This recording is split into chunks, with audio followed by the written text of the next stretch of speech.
नमस्कार, मैं सद्दाम हुसैन। आप देख रहे हैं दैनिक सवेरा टीवी। मेरी मौजूदगी इस वक्त व्यापार पूर्व मंडल अध्यक्ष पुनाना के पास है, जो उमेश अग्रवाल जी हैं। एक अच्छे सामाजिक कार्यकर्ता भी हैं, जो हर सामाजिक मुद्दे को बढ़ चढ़ कर उठाते हैं और सरकार की मदद करते हैं, सरकार व प्रशासन की मदद करते हैं। उनका आरोप है कि पुनाना में एक पंकज खरबंदा नाम का व्यक्ति है, उन्होंने करोड़ों रुपए की जमीन पर, सरकारी जमीन पर, नगर पालिका की जमीन पर कब्जा किया हुआ है। उनकी उन्होंने शिकायत की, उसको बार बार धमकियां मिली, कई बार रास्ता रोककर जान से मारने की भी कोशिश की गई। उनको जान का खतरा है, उनके परिवार को जान का खतरा बना हुआ था।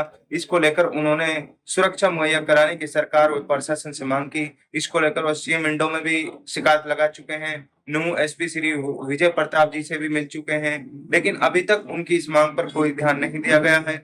क्या मामला था, क्या समस्या थी, किस कारण उसको जान का खतरा बना, हम उनसे बात करने की कोशिश करेंगे। जी, क्या नाम है? मेरा नाम उमेश शक्लवाल है और मैं एक सामाजिक कार्यकर्ता हूँ। और पूर्व में मेरे पास भारतीय जनता पार्टी के व्यापार प्रकोष्ठ के मंडल अध्यक्ष की भी जिम्मेवारी मेरे पास रही है। और मैं सामाजिक कार्य में हमेशा बढ़ चढ़ कर रुचि लेता हूँ। और अभी जो है, एक यहाँ पंकज खरबंदा नाम का आदमी है, जिसके खिलाफ जिसने लगभग 200 से 250 करोड़ की प्रॉपर्टियां हैं सरकारी, जिनमें कुछ नगर पालिका की है, कुछ कुछ जमीन टी पुराना पुरुषार्थी कोऑपरेटिव हाउसिंग बिल्डिंग सोसाइटी की है सरकार की, जिसकी शिकायतें मैंने लगातार जनहित में कई बार की। और अब बीच में नगर पालिका की एक जमीन है, जिसके लिए मैं हाई कोर्ट में जनहित याचिका मैंने डाली। जो मेरी याचिका पर सुनवाई करते हुए हाई कोर्ट ने बिल्डिंग को एज पर जो नगर पालिका ने वहां नोटिस लगाए थे, उनको उन नोटिसों के आधार पर बिल्डिंग को डिसमेंटल करते हुए स्वीपिंग ऑर्डर पास करने के साथ ही फैसले के 1 महीने के अंदर स्वीपिंग ऑर्डर पास करने के साथ ही कोर्ट में अपने एज पर नोटिस कार्रवाई करके अनुपालना रिपोर्ट हाई कोर्ट ने जो है पेश करने का आदेश सेक्रेटरी नगर पालिका पुनाना को दिए थे। जो इस व्यक्ति से सेक्रेटरी नगर पालिका की क्या मिली भगत हुई, क्या नहीं हुई, क्योंकि इस बीच जब ऑर्डर हुए थे तो सेक्रेटरी ने पुनाना थाना पुलिस को लिखित में भी दिया था कि हमें पुलिस फोर्स दी जाए। जो लेकिन 2 घंटे बाद ही पता नहीं क्यों पुलिस ने जो है, क्या नाम है, क्या हुआ क्या नहीं हुआ, लेकिन बिल्डिंग वहां डिसमेंटल नहीं की गई, एकदम कार्रवाई रोक दी गई। जो मुझे कोर्ट ऑफ कंटेम्प्ट भी हाई कोर्ट में फाइल करनी पड़ी। जो कोर्ट ऑफ कंटेम्प्ट फाइल करने के बाद सेक्रेटरी नगर पालिका पर हाई कोर्ट ने 50,000 रुपए का जुर्माना लगाया। जो इसके बाद ये पंकज खरबंदा नाम का जो आदमी है, ये हाईकोर्ट में एक रिव्यू पिटीशन लगाता है कि इस याचिका पर दोबारा सुनवाई की जाए, लेकिन हाईकोर्ट द्वारा इसकी रिव्यू पिटीशन खारिज कर दी जाती है, डिसमिस कर दी जाती है। जैसे ही वो पिटीशन डिसमिस होती है, उसके लगभग 10-12 दिन बाद ही ये व्यक्ति आमने सामने मेरा रास्ता रोक करके और मेरे साथ बदतमीजी करता है, मुझे जान से मारने की धमकी देता है, परिवार सहित गोली से मरवा देने की धमकी देता है, मेरा अपहरण करवाने की धमकी देता है। अरे मैं एक सामाजिक कार्यकर्ता हूँ, इसमें से मुझे कोई जमीन नहीं मिलनी।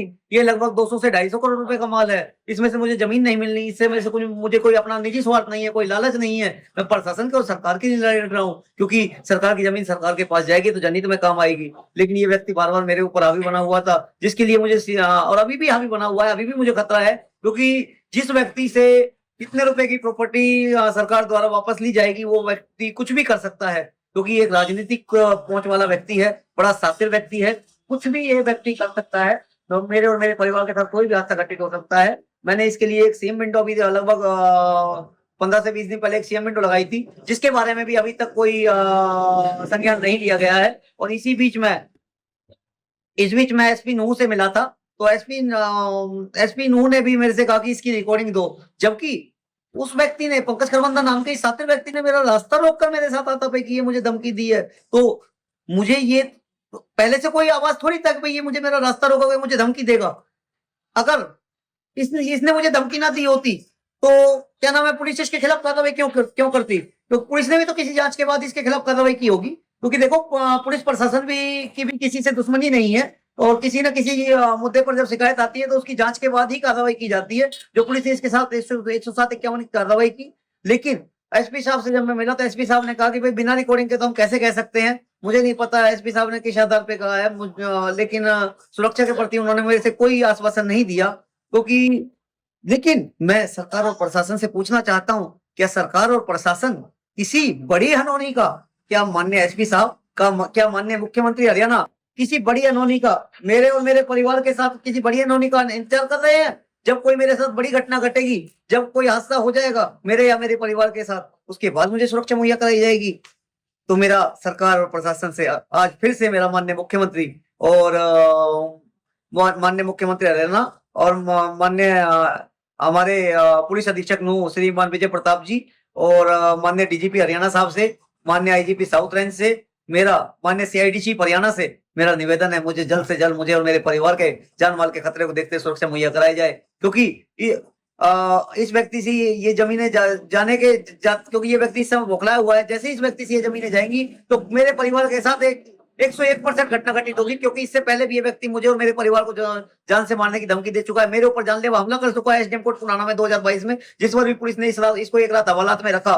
मुझे समझ नहीं आ रहा कि सरकार और प्रशासन, उस समय भी मैंने मीडिया के माध्यम से और मैंने उस समय माननीय उच्च अधिकारियों को भी चिट्ठी लिखी थी कि मुझे सुरक्षा मुहैया कराया जाए, उस समय मुझे मुहैया नहीं कराई गई, जो उसका ही फायदा उठाते हुए प्रशासन ने प्रशासन और सरकार की ओर जब ध्यान नहीं गया तो इसने फायदा उठाते हुए दोबारा से इस बार मेरे ऊपर फिर हमला कर दिया।